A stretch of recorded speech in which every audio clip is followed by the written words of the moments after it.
আসসালামু আলাইকুম। নিশ্চয়ই সবাই ভালো আছেন। আলহামদুলিল্লাহ আমিও ভালো আছি। আজকে আমি আপনাদের সাথে শেয়ার করব, আপনি যে বয়সেরই হন না কেন, আপনি এমন মানুষের সাথে মিশবেন যাদের সাথে মিশলে আপনি ভালো কিছু শিখতে পারবেন।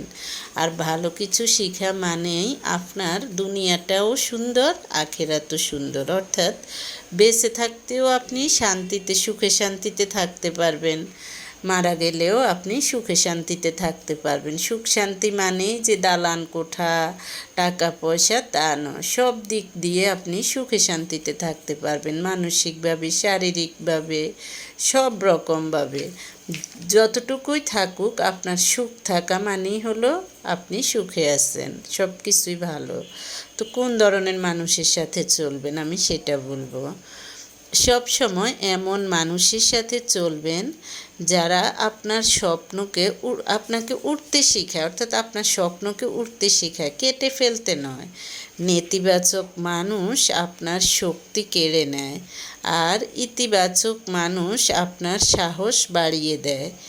নিজের লক্ষ্য নিয়ে কম কথা বলবেন, বেশি কাজ করবেন। সবার সাথে ভালো ব্যবহার করবেন, তর্ক নয়, ফলাফল দিয়ে জবাব দিবেন। কোনো সমস্যায় আটকে গেলে পরামর্শ নেবেন, কিন্তু নিজের স্বপ্নের চাবি অন্যের হাতে তুলে দিবেন না। মনে রাখবেন, আজ যারা আপনাকে অবহেলা করছে, একদিন আপনার সফলতাই তাদের নীরব করে দিবে।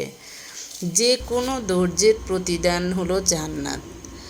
হজরত রাদিয়াল্লাহু আলাইহি সাল্লাম বলেছেন, আল্লাহ তাআলা বলেন, আমি যখন আমার মুমিন বান্দার কোনো প্রিয় জিনিস দুনিয়া থেকে নিয়ে নেই আর সে ধৈর্য ধারণ করে, তাহলে তার জন্য আমার কাছে জান্নাত ছাড়া আর কোনো প্রতিদান নেই। মানুষ আপনাকে ভুল বুঝতেই পারে, কিন্তু আল্লাহ কখনো ভুল বিচার করবেন না।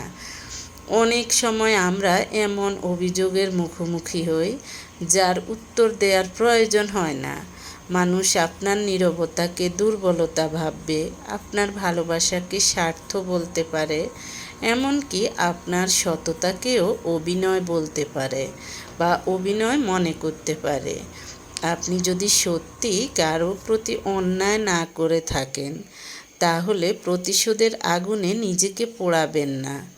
কারণ মানুষের আদালতে প্রমাণ লাগে, কিন্তু সৃষ্টিকর্তার কাছে আপনার প্রতিটি অশ্রু, প্রতিটি কষ্ট, প্রতিটি নীরবতা সাক্ষী হয়ে থাকে।